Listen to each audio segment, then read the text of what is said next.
Good evening मित्रों, प्यारे मित्रों, आदाब, सत श्री अकाल, मालिकम सलाम।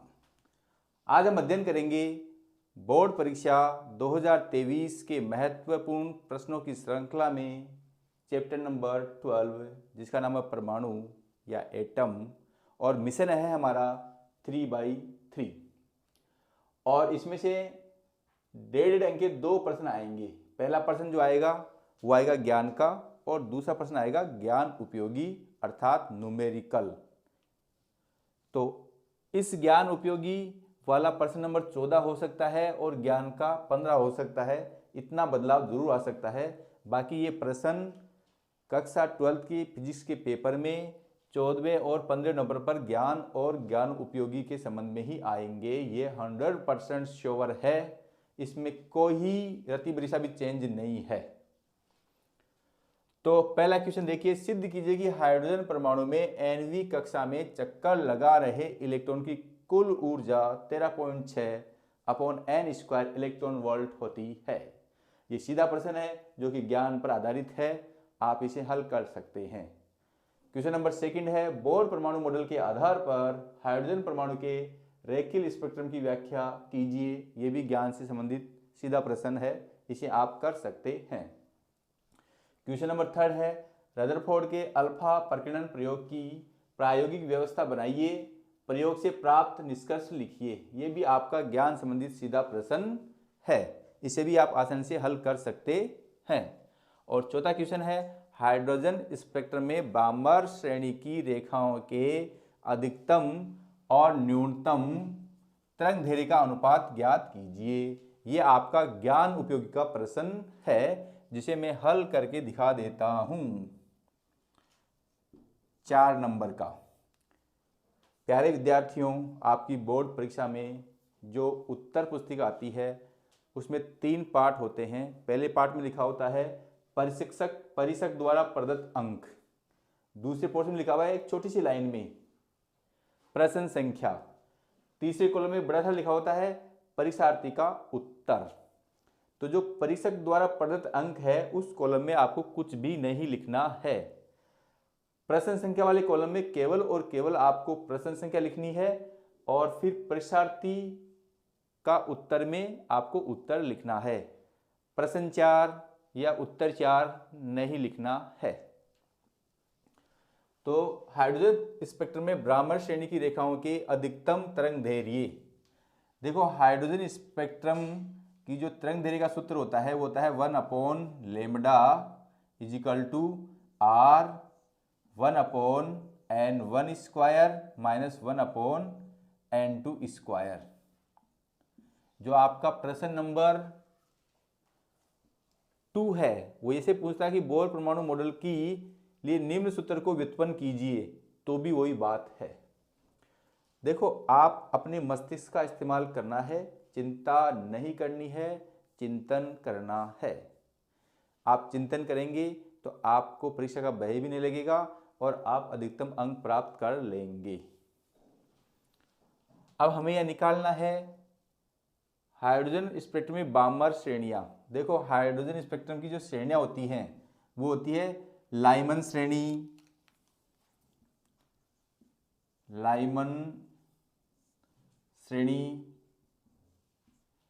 ब्रामर श्रेणी, ब्रैकेट श्रेणी, तीसरे नंबर होती है पाश्चन श्रेणी, चौथे नंबर की ब्रैकेट श्रेणी, और 5 नंबर की होती है फुंड श्रेणी। अब लाइमन श्रेणी के लिए n1 बराबर 1 होता है और n2 बराबर 2, 3, 4 एंड सो ऑल होता है।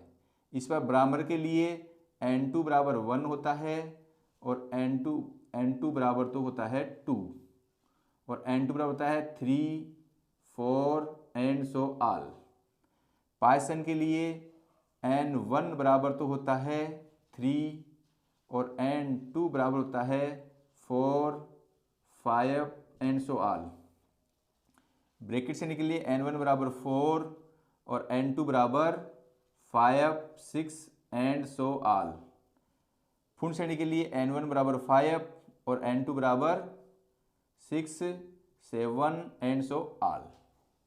ये आपको याद रखना है, तो ये प्रश्न आपका इजीली हल हो जाए। सबसे पहला पॉइंट हमारा यही होगा, ब्राह्मण श्रेणी की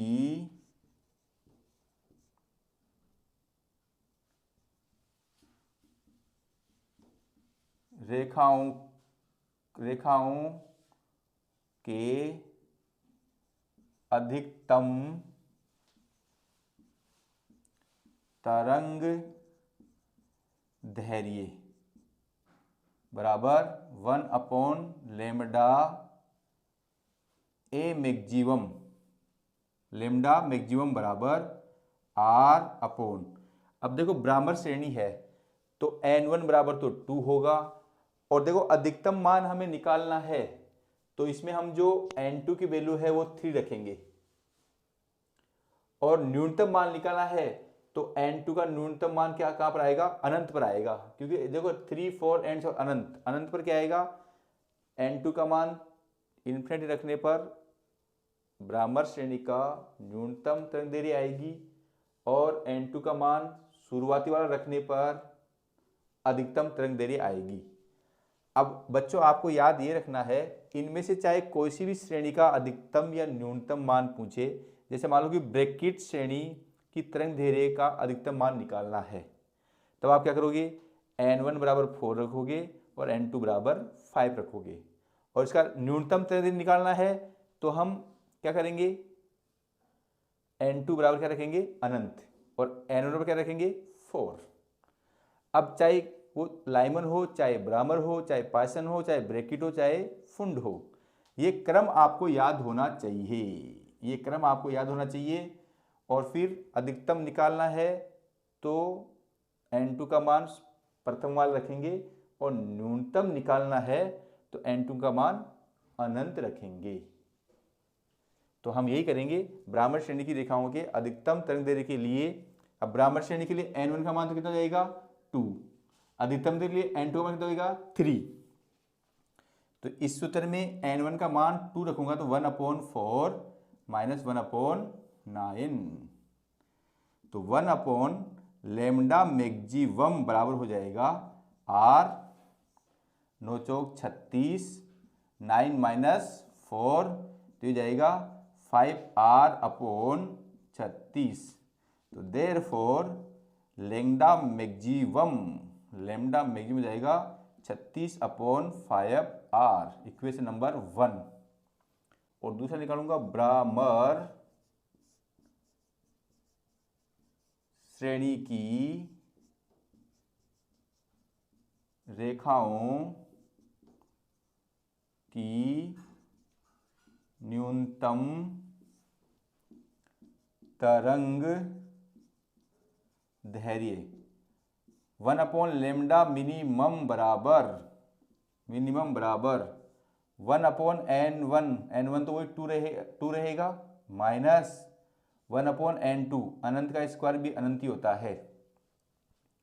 देखो मैं बार बार कर रहा हूं, अब जैसे मान लो कि मुझे हाइड्रोजन स्पेक्ट्रम में ब्रैकेट श्रेणी की रेखाओं की अधिकतम और न्यूनतम तरंग दैर्घ्य का अनुपात ज्ञात करना है, तो ब्रैकेट में क्या करूंगा, n1 बराबर 4 रखूंगा और n2 बराबर 5 रखूंगा, तो क्या जाएगी अधिकतम, और ब्रैकेट श्रेणी में n1 बराबर 4 और n2 बराबर अनंत रखूंगा तो न्यूनतम तरंग दैर्घ्य आ जाएगी ब्रैकेट श्रेणी की।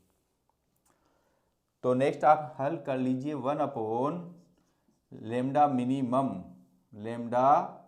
मिनिमम बराबर r, देखो मैं इसमें r लिखना भूल गया, r/4, 1/∞ का मान क्या होता है, 0। तो डेट्स इंप्लाइज लैम्डा मिनिमम बराबर हो जाएगा 4/r, इक्वेशन नंबर 2। अब मुझे क्या करना है, अधिकतम और न्यूनतम तरंग दैर्घ्य का अनुपात। तो प्रश्न अनुसार 1/2 से, तो lambda maximum upon lambda minimum बराबर 36/5R इंटू, ये बटे में जाएगा तो R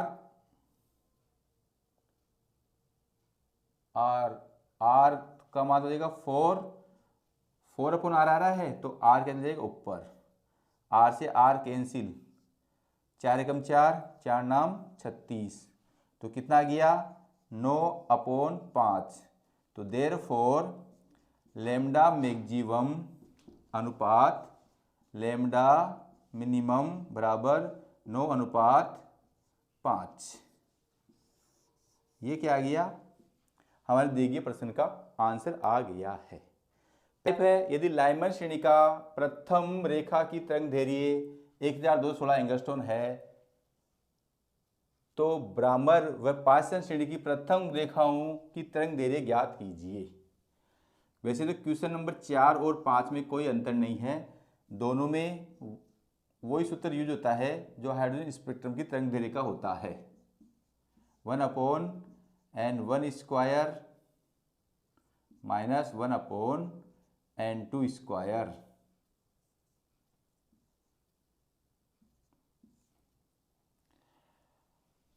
हमें क्या दे रखा है प्रश्नानुसार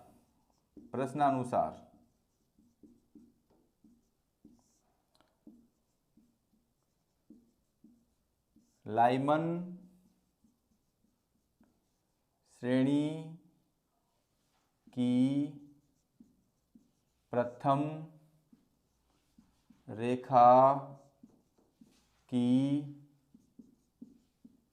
तरंग दैर्घ्य बराबर 1216 एंगस्ट्रॉम, ये अपने को दे रखा है। हमें फाइंड कि आपको दे रखा है लेमडा L1 बराबर 1216 एंगस्ट्रॉम, क्योंकि ये प्रथम का दे रखा है, ये द्वितीय का दे रखा होता तो लेमडा L2 आ जाता। हमारा देखिए 1/लेमडा L1 बराबर R। अब देखो लाइमन श्रेणी के लिए n1 बराबर 1 और n2 बराबर 2, n1 बराबर 1 तो 1/1 माइनस 1/4, ये आपका आ जाएगा 1/1216 एंगस्ट्रॉम R4 माइनस 1/4, और तो इससे मैं लिख सकता हूँ 1/1216 एंगस्ट्रॉम बराबर 3R/4। तो डेट सिंप्लाइज R बराबर क्या जाएगा 4/3 इंटू 1216 एंगस्ट्रॉम। अब यार देखिए ये आपका एक बार कैंसिल, ये 4 3 12 0 और 4 चौक 16, तो ये आपका हो जाएगा 4 3 12 यानी कि 916 एंगस्ट्रॉम। तो इसे मैं लिख सकता हूँ, ये इतना आपका आ गया है। तो जो R की वैल्यू आ गई है तो देयरफॉर R बराबर 1/916 एंगस्ट्रॉम आ गया है। अब हम क्या करेंगे, वैसे तो मैं चाहूँ तो इसी में बदलाव कर सकता हूँ। कैसे, मुझे क्या निकालना है ब्राह्मर श्रेणी का, क्या निकालना है ब्राह्मर श्रेणी की प्रथम रेखा की तरंग दैर्घ्य। तो मैं यहाँ क्या कर दूंगा, लाइमन की जगह क्या कर दूंगा ब्राह्मर श्रेणी की प्रथम रेखा की तरंग दैर्घ्य। तो मुझे क्या निकालनी है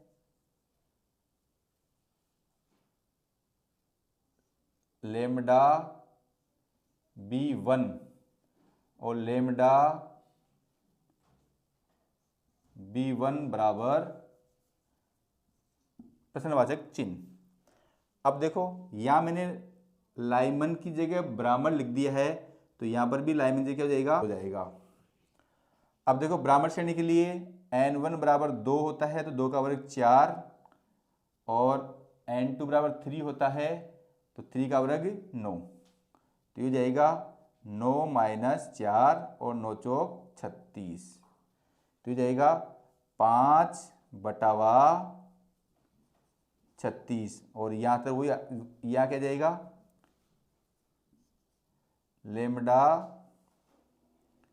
b1, लेमडा b1 ये सेम आ जाएगा b1, ये यहाँ पर इंग्लिश वर्ड भी नहीं आएगा, r का मान तो रखा जाएगा यहाँ पर, यह आएगा 5/36 इंटू 1/916 एंगस्ट्रॉन, तो लेमडा b1 बराबर जाएगा 36 इंटू 916 एंगस्ट्रॉन बटेवे 5, तो लेमडा b1 बराबर जाएगा 65-66.4 एंगस्ट्रॉन, तो ये हो जाएगी ब्राह्मण श्रेणी की प्रथम रेखा की तरंग दैर्घ्य।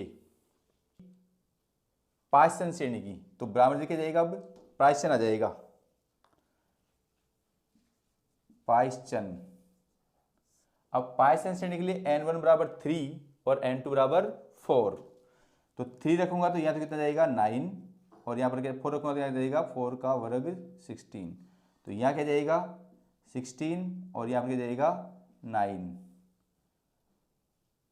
16 नाम 144, और यहाँ देखो ब्राह्मण जी को मैंने पायसन कर दिया है तो P1 हो जाएगा। अब यहाँ पर भी क्या जाएगा P1, यहाँ पर भी क्या जाएगा P1, और यहाँ भी क्या जाएगा P1।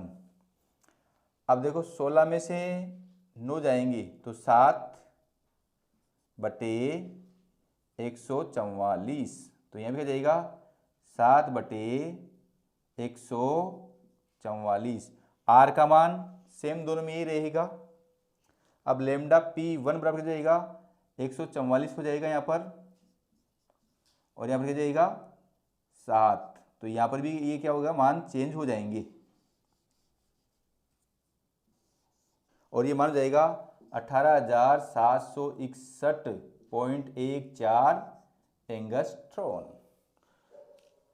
तो डियर स्टूडेंट्स, मैंने आपके लिए बोर्ड परीक्षा 2023 के लिए, जो कि राजस्थान बोर्ड RBSC के लिए ये पैटर्न लागू है और अकॉर्डिंग ब्लूप्रिंट बनाया हुआ है, तो आप यदि इन प्रश्नों को याद करते हैं तो मैं आशा करता हूं कि आपका मिशन 3x3 कंप्लीट हो जाएगा। इसमें चैप्टर नंबर 13 जिसका नाम है नाभिक और न्यूक्लियर के महत्वपूर्ण प्रश्नों की श्रृंखला में आज हम मिशन 3x3 के में अकॉर्डिंग पढ़ेंगे, और हम ये जानते हैं जो राजस्थान बोर्ड का ब्लूप्रिंट है उसके हिसाब से नाभिक नाम के टॉपिक में से एक क्वेश्चन आएगा, और वो क्वेश्चन भी किस नंबर पर आएगा 18 नंबर पर आएगा। ये बिल्कुल फिक्स्ड है कि माध्यमिक परीक्षा 2023 का क्वेश्चन नंबर 18 नाभिक से आने वाला है, और वो भी 3 नंबर का आएगा।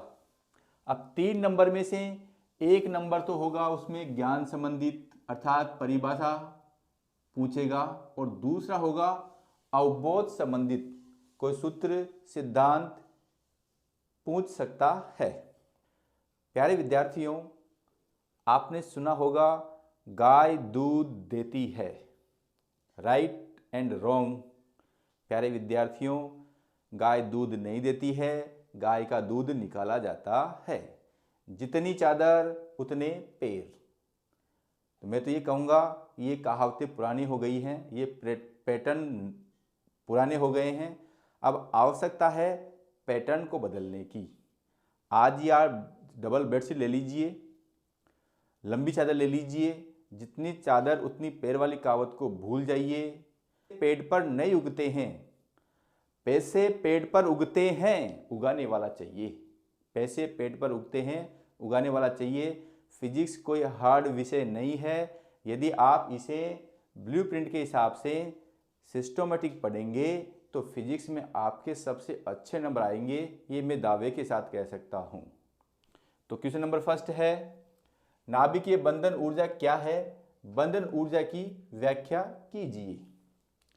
क्वेश्चन नंबर 2 है रदरफोर्ड सोडी का रेडियो एक्टिव विखंडन नियम लिखिए तथा सह समीकरण प्राप्त कीजिए। क्वेश्चन नंबर 3 है नाभिकीय विखंडन एवं नाभिकीय संलयन अभिक्रियाओं को उदाहरण सहित समझाइए। संलयन अभिक्रिया प्रयोगशाला में क्यों संपन्न नहीं हो सकती है, ये भी बताना है। और चौथा प्रश्न है नाभिकीय भट्ठी के प्रमुख भागों का वर्णन करते हुए इसका सैद्धांतिक आरेख चित्र बनाइए। अब देखो कई बार ये तो आता है नाभिकीय भट्ठी, कई बार इसमें आ जाता है नाभिकीय भट्ठी की जगह नाभिकीय रिएक्टर।